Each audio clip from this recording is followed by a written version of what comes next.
Hey folks, I got my drone back in the air after getting it repaired. Yes, that's an Apple sticker on there. It's not an Apple drone. It's a DJI Mavic drone from China, but I really like Apple products. And so I got it back in the air, I got it repaired, and I thought I'd take it out and do some test runs with it.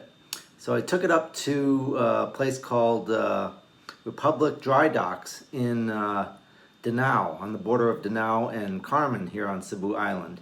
I tossed it up in the air and flew it out, and I noticed one thing is that the frequency band that it's defaulting to is a 5 gigahertz frequency band, and the 2.4 gigahertz band gives you a little bit more range. So on that 5 gigahertz band that I had it on, I wasn't quite able to get it out all the way out over the sailboats, but I got it pretty far out, and you'll see that in the video.